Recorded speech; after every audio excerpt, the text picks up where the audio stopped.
चलिए देखते हैं आज का पहला प्रश्न क्या है। पहला प्रश्न है, भारत के प्रधानमंत्री द्वारा संपूर्ण राष्ट्र के विकास में विज्ञान और प्रौद्योगिकी को महत्वपूर्ण भूमिका दिए जाने के लिए अनुरूप 21 जय विज्ञान राष्ट्रीय विज्ञान एवं प्रौद्योगिकी मिशन को किस वर्ष आरंभ किया गया। तो आप लोगों को पता होना चाहिए किस वर्ष आरंभ किया गया। ऑप्शन 20 का राइट आंसर है 1999। तो चलिए देखते हैं अगला प्रश्न। अगला प्रश्न है, वर्तमान में कृषि का राष्ट्रीय सकल घरेलू उत्पाद यानी कि जीडीपी में योगदान क्या है। आपको वर्ष 2012 और 13 का बताना है। तो क्या है, ऑप्शन डी इसका करेक्ट आंसर होगा 17.4%। ठीक है दोस्तों, चलिए चलते हैं अगले प्रश्न की ओर। भारत में गरीबी रेखा यानी कि पॉवर्टी लाइन के नीचे जीवन यापन करने वाले व्यक्ति हैं। आर्थिक सर्वेक्षण 2008 और 9 के अनुसार आपको बताना है। तो इसका सही आंसर होगा option B is the correct answer, यानी कि 21.7% इसका एकदम करेक्ट आंसर होगा। चलिए दोस्तों चलते हैं अगले प्रश्न की ओर। भारत को कितने कृषि शस्य पारिस्थितिकी क्षेत्रों यानी कि एग्रो इकोलॉजिकल जोन में विभाजित किया गया है। तो आपको बताना है क्या कि भारत को कितने एग्रो इकोलॉजिकल जोन में विभाजित किया गया है। तो दोस्तों ऑप्शन सी इज द इसका करेक्ट आंसर होगा, यानी कि कुल 20 जोनों में कृषि परिस्थिति को बांटा गया है। चलिए अगला प्रश्न देखिए क्या है, देश को कितने कृषि सस्य जलवायु क्षेत्रों में विभाजित किया गया है। इस बार आपको एग्रो क्लाइमेटिक जोन्स बताने हैं। ठीक है, तो एग्रो क्लाइमेटिक जोन्स क्या हैं आपके, ये आपको 15 जोनों में विभाजित किया गया है एग्रो क्लाइमेटिक जोन्स को। ठीक है, चलिए अगला प्रश्न देखिए। अगला प्रश्न है, उत्तर प्रदेश को कितने सस्य जलवायु क्षेत्रों में बांटा गया है। इस बार आपको एग्रो क्लाइमेटिक जोन्स बताने हैं, यानी कि सस्य जलवायु क्षेत्र आपको बताने हैं। तो ये है आपका ऑप्शन ए इसका करेक्ट आंसर हो जाएगा, यानी कि ऑप्शन नंबर ए इसका करेक्ट आंसर है। चलिए दोस्तों देखते हैं आज का अगला प्रश्न क्या है। तो अगला प्रश्न हो जाएगा आपका, भारत में कृषि विश्वविद्यालय जो 1960 में खुला वह है। तो आपको बताना है कि भारत का प्रथम कृषि विश्वविद्यालय कौन सा है जो 1960 में खुला था। वो है आपका पंतनगर, यानी कि GBPUAT पंतनगर, जिसका पूर्व नाम था UPAU। आप कहाँ पर है, आपका उत्तराखंड में, यानी कि ऑप्शन बी इसका करेक्ट आंसर हो जाएगा। चलिए आज मैं आपको इस वीडियो में टोटल 50 प्रश्न कराएंगे जो आपको अच्छे से याद करने होंगे। ठीक है, देखिए प्रश्न क्या है, कौन सा समूह मासिक पत्रिका का है। क्या बताना आपको, कौन सा समूह मासिक पत्रिका का है। तो ऑप्शन ए इसका करेक्ट आंसर हो जाएगा कि खेती किसान भारती, ये आपका मासिक पत्रिका का समूह है। चलिए चलिए देखते हैं अगला प्रश्न। अगला प्रश्न क्या है आपका, अगला प्रश्न है, राष्ट्रीय जल नीति कब लागू हुई। तो आपको बताना है कि राष्ट्रीय जल नीति कब लागू हुई। ऑप्शन है आपका 1987 में, 1980 में, 1990 में, 1995 में। तो option A is the correct answer हो जाएगा इसका। Option A is the correct answer, यानी कि 1987 इसका एकदम राइट आंसर होगा। तो चलिए दोस्तों अगला प्रश्न देखिए। अगला प्रश्न क्या है, निम्नलिखित को सुमेलित कीजिए। आपको क्या है, ये सुमेलित करना है। मैं इसको छोटा कर लूँ ताकि आपको पूरा क्वेश्चन अच्छे से दिख जाए। तो देखिए क्वेश्चन है, निम्नलिखित को सुमेलित कीजिए। सूची ICAR पुरस्कार, यानी कि पहला है इसमें जगजीवन राम एवं NG रंगा पुरस्कार, दूसरा है चौधरी चरण सिंह पुरस्कार, तीसरा है जवाहरलाल नेहरू पुरस्कार और चौथा है आपका पंजाब राव देशमुख पुरस्कार। अब सूची दूसरी में क्या दे रखा कि कृषि महिला वैज्ञानिक को, कृषि किसान को, स्नातकोत्तर उत्कृष्ट अनुसंधान के लिए, कृषि अनुसंधान में विकास में पत्रकारिता में उत्कृष्टता के लिए। तो आप देखिए इसका आंसर क्या होगा। देखिए ये जो आपका पहला दे रखा है कि जगजीवन एवं NG रंगा पुरस्कार, तो ये आपका दिया गया है किसान को विविधकृत खेती के लिए, यानी कि पहला वाला किससे मिलेगा आपका बी से, ठीक है। फिर अगला है आपका चौधरी चरण सिंह पुरस्कार। तो चौधरी चरण सिंह पुरस्कार दिया गया है आपका, ये चौधरी चरण सिंह पुरस्कार दिया है आपका स्नातकोत्तर उत्कृष्ट कृषि अनुसंधानों के लिए। तो पी का कौन सा हो जाएगा आपका सी हो जाएगा, ठीक है। अगला है जवाहरलाल नेहरू पुरस्कार दिया गया है। तो जवाहरलाल नेहरू पुरस्कार दिया गया है आपका कृषि अनुसंधान एवं विकास में पत्रकारिता उत्कृष्टता के लिए। तो तीसरे का हो जाएगा आपका डी।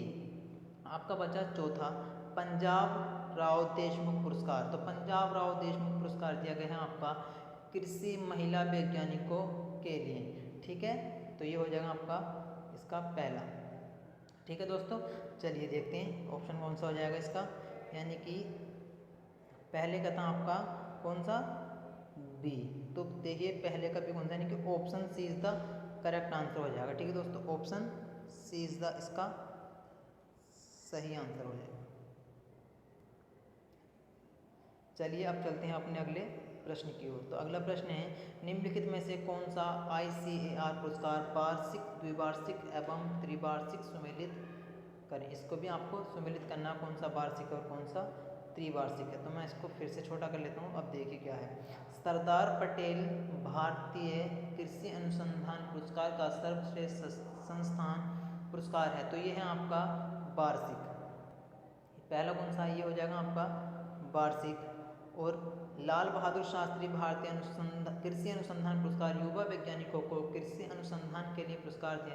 तो ये हो जाएगा आपका द्विवार्षिक। और फिर अगला है रफ़ी अहमद किदवई कृषि अनुसंधान पुरस्कार, यह है आपका त्रिवार्षिक। तो ऑप्शन इसका देखिए कौन सा हो जाएगा, ऑप्शन हो जाएगा इसका ए बी सी, यानी पहला ऑप्शन इसका एकदम सही बैठेगा, ठीक है दोस्तों। Option number A, sorry option number A इसका बिल्कुल सही बैठेगा, ऑप्शन नंबर ए, ठीक है। तो चलिए चलते हैं आज के अपने अगले प्रश्न की ओर। अगला प्रश्न क्या है, अगला प्रश्न है कृषि में युग्म पैदावार का आशय क्या उगाने से है। कृषि का युग्म पैदावार का आशय क्या उगाने से है, यानी कि एक ही साथ दो फसल जब उगाते हैं तो वो क्या होती है हमारी कृषि युग्म पैदावार, यानी कि एक ही साथ दो फसल को उगाना कृषि युग्म पैदावार कहलाती है। चलिए अगले प्रश्न की ओर चलते हैं। अगला प्रश्न है आपका पादपलय एक सुविधा है। क्या पादपलय एक सुविधा है कैसी, रोगमुक्त परिस्थितियों में पौधों को उगाने के लिए, पौधों को संकटापन्न प्रजातियों के संरक्षण के लिए, ऑप्शन सी है नियंत्रित परिस्थितियों में पौधों को उगाने के लिए, और ऑप्शन डी है उत्परिवर्तन प्रेरित करने के लिए। तो ऑप्शन सी इसका एकदम राइट आंसर हो जाएगा, यानी कि नियंत्रित परिस्थितियों में पौधों को उगाने के लिए। चलिए अगला प्रश्न देखते हैं। अगला प्रश्न है इसका मूल स्थिरीकरण कोष की स्थापना का अनुमोदन किन फसलों के लिए किया गया है। तो ऑप्शन ए इसका करेक्ट आंसर हो जाएगा, चाय, कॉफ़ी, रबर, तंबाकू, ये इसका करेक्ट आंसर हो जाएगा। चलिए दोस्तों मैं सारे प्रश्न आपको तेजी के साथ करा रहा हूँ, ठीक है। ज़्यादा से ज़्यादा क्वेश्चन बहुत कम टाइम में कराने का निर्णय हमने लिया है, ताकि आपको ऐसा ना लगे कि वीडियो देखते हुए आपको बोरिंग सा लगे, ठीक है। इसीलिए हम ज़्यादा क्वेश्चन कम टाइम में कराएंगे, ठीक है। बाजार का नियंत्रण किया जाता है। तो इसका ऑप्शन नंबर बी हो जाएगा, विपणन एवं निरीक्षण निदेशालय द्वारा, ठीक है। चलिए अगले प्रश्न की ओर चलते हैं। अब भारत में जमींदारी भू व्यवस्था किसके काल में लागू की गई थी। तो आपको बताना भारत में जमींदारी भू व्यवस्था किसके काल में लागू की गई थी। यह है ऑप्शन सी लॉर्ड कॉर्नवालिस के शासनकाल में ही भू जमींदारी व्यवस्था लागू की गई थी। चलिए अगले प्रश्न की ओर चलते हैं। भारत में दलहन अनुसंधान केंद्र कहाँ स्थित है। तो दलहन अनुसंधान केंद्र स्थित है आपका कानपुर में दोस्तों, ठीक है। दलहन अनुसंधान केंद्र कहाँ पर स्थित है, कानपुर में। चलिए अगले प्रश्न की ओर चलते हैं। अगला प्रश्न है आपका केंद्रीय समुद्री मत्स्य अनुसंधान संस्थान कहाँ अवस्थित है। तो मत्स्य अनुसंधान संस्थान स्थित है आपका कोच्चि में, यानी कि option A is the correct answer. चलिए दोस्तों चलते हैं अगले प्रश्न की ओर। अगला प्रश्न है आपका केंद्रीय धान अनुसंधान संस्थान कहाँ अवस्थित है। तो ये आपको पता होना चाहिए कहाँ पर है, कटक में, यानी कि ऑप्शन ए इसका करेक्ट आंसर है। चलिए अगले प्रश्न की ओर चलते हैं। गांव में भी खेतों तथा छोटे कारखानों में बालक बालिका श्रमिक की तरह काम करते हैं, वयस्क होने पर इसका क्या परिणाम होता है। तो वयस्क होने पर इसका परिणाम होता है दोस्तों शरीर में ढांचागत विकृति, यानी कि ऑप्शन डी इसका करेक्ट आंसर हो जाएगा। चलिए अगले प्रश्न की ओर चलते हैं। अगला प्रश्न है आपका, निम्न में से कौन सी भारत की सबसे लंबी अवधि तक चलने वाली योजना है? आपको वो योजना बतानी है जो भारत की है और सबसे लंबी अवधि तक चलने वाली है। तो दोस्तों ऑप्शन ए इसका एकदम करेक्ट आंसर हो जाएगा, इंदिरा आवास योजना। यह भारत की एक ऐसी योजना है जो सबसे लंबी समय तक चलने वाली है। तो चलिए दोस्तों चलते हैं अगले प्रश्न की ओर। अगला प्रश्न है आपका, उत्तर प्रदेश में बिरला उद्योग द्वारा संचालित एल्यूमिनियम कारखाना कहाँ स्थित है? तो एल्यूमिनियम कारखाना आपको बताना कहाँ पर स्थित है। यह आपका रेणुकूट में स्थित है, यानी कि ऑप्शन 20 का एकदम करेक्ट आंसर हो जाएगा। चलिए दोस्तों अगला प्रश्न देखते हैं। निम्न में से कौन सी योजना स्वर्ण जयंती ग्राम स्वरोजगार योजना का अंग बन गई है?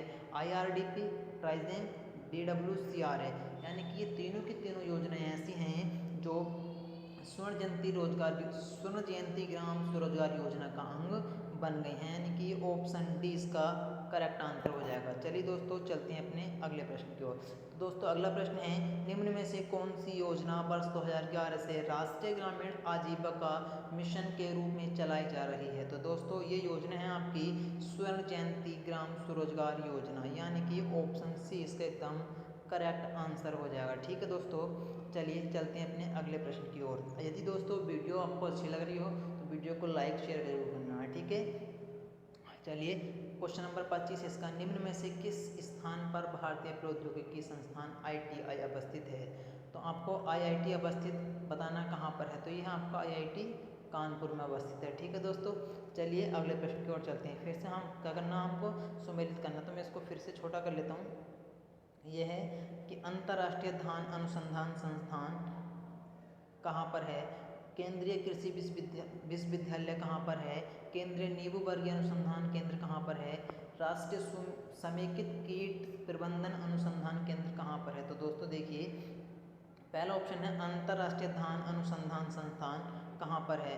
तो ये है आपका फिलीपींस में धान अनुसंधान केंद्र। ठीक है, धान अनुसंधान केंद्र है आपका फिलीपींस। फिर अगला है केंद्रीय कृषि विश्वविद्यालय। केंद्रीय कृषि विश्वविद्यालय कहाँ पर है?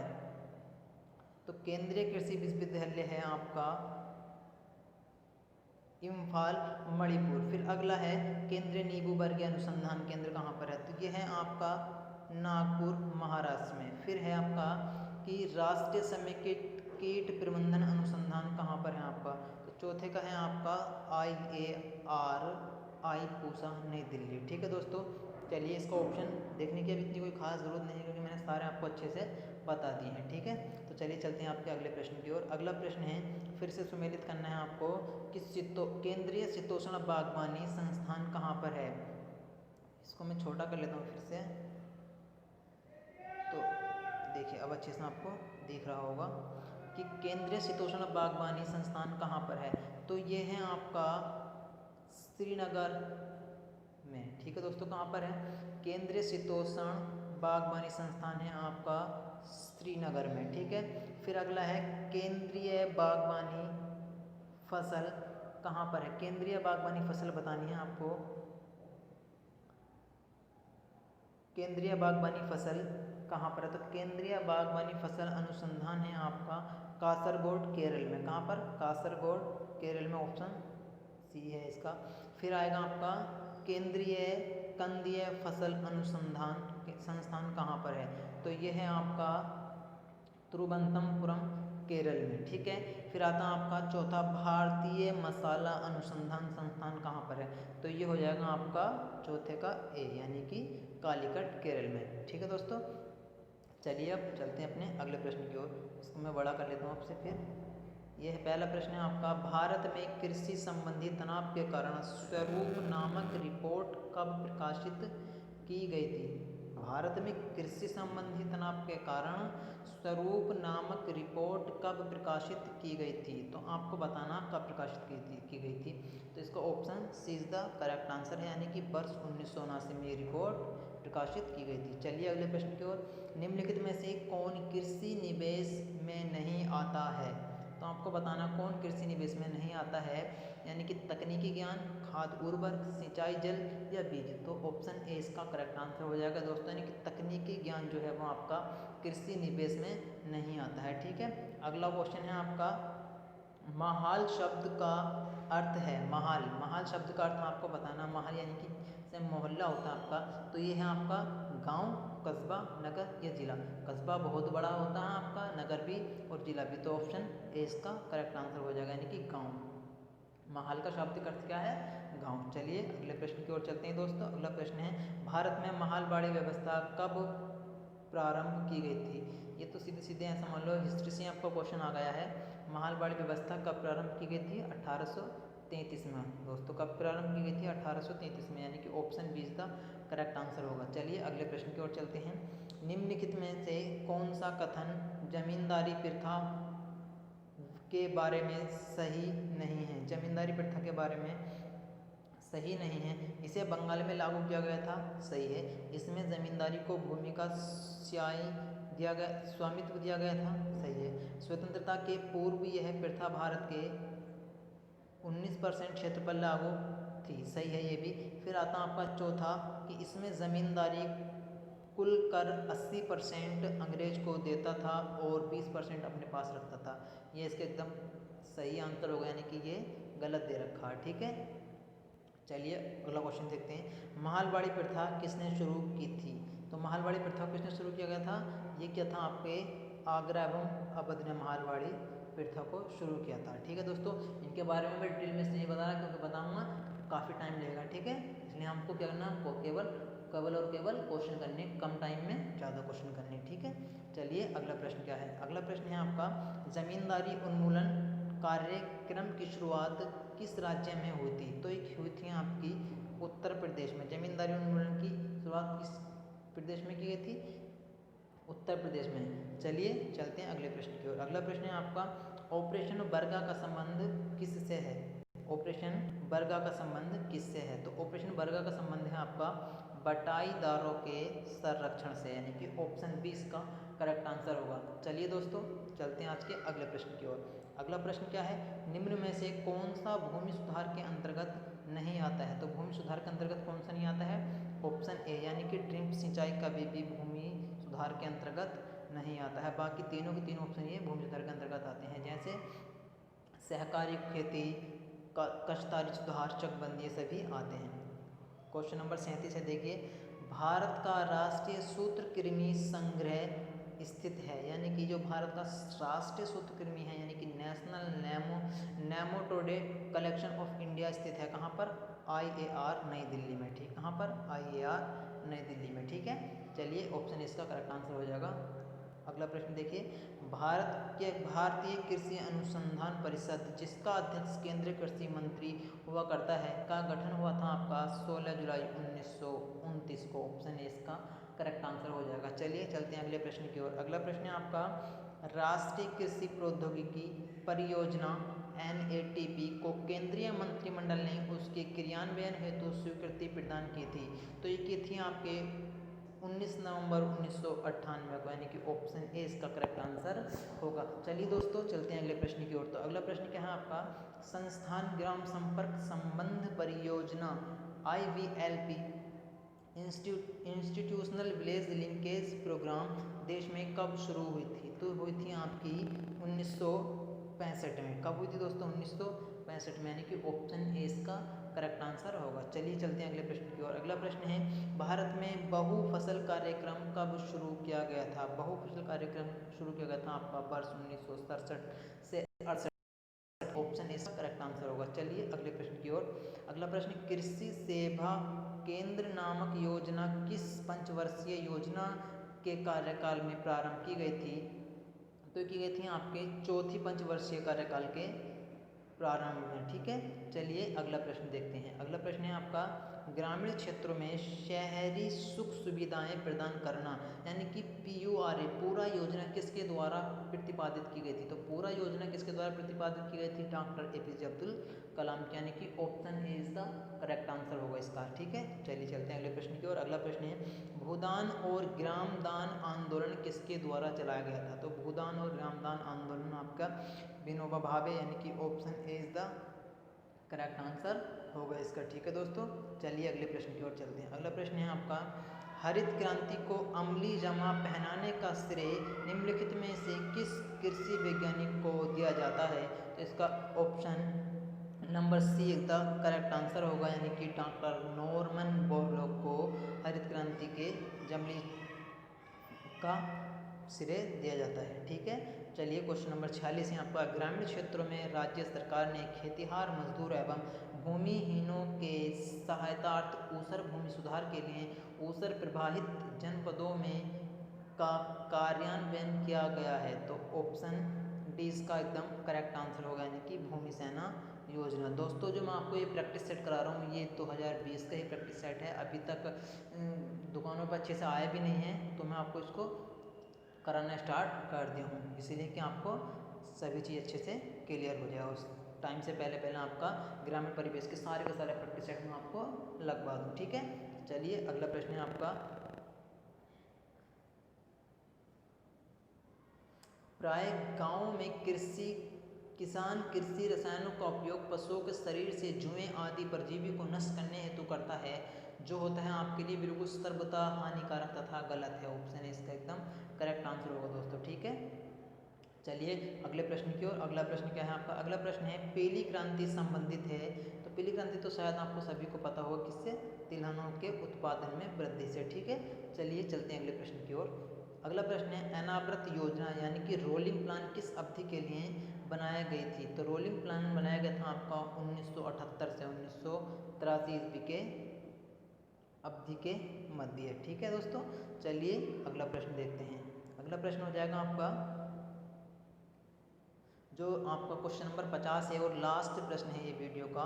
सूची 1 व सूची 2 को सुमेल कीजिए तथा सूचियों के नीचे दिए गए कूटों में सही उत्तर चुनिए। ठीक है दोस्तों, ये देखिए आपका एक्वाकल्चर। एक्वाकल्चर कहते हैं हम किसको? मत्स्य पालन को एक्वाकल्चर कहते हैं, मत्स्य पालन को। और फ्लोरिकल्चर, फ्लोरिकल्चर कहते हैं हम पुष्प को दोस्तों। सेरिकल्चर, सेरिकल्चर कहते हैं दोस्तों हम रेशम को। और विटीकल्चर, तो विटीकल्चर कहते हैं हम अंगूर को। तो देखिए इसका कौन सा ऑप्शन ठीक हो जाएगा, यानी कि ऑप्शन ए का चौथा हो जाएगा, ए का चौथा हो जाएगा फ्लोरिकल्चर, बी का आपका तीसरा हो जाएगा, और ये सेरिकल्चर आपका ये हो जाएगा आपका रेशम पहला हो जाएगा, यानी कि ऑप्शन 20 का लगभग सही आंसर है। ठीक है दोस्तों, बाकी मैंने आपको भी सारे चिन्हित करके बता दिए हैं। दोस्तों यदि आपको हमारी वीडियो पसंद आई हो तो वीडियो को ज़्यादा से ज़्यादा लाइक करें, शेयर करें। प्लीज़ यदि हमारे चैनल से नए जुड़े हों तो चैनल को सब्सक्राइब करना ना भूलें और पास में बेल आइकन को प्रेस कर लें, ताकि हम जब भी हम वीडियो आप तक पहुँचाएँ तो आप पर नोटिफिकेशन पहुँच जाए। तो चलिए दोस्तों।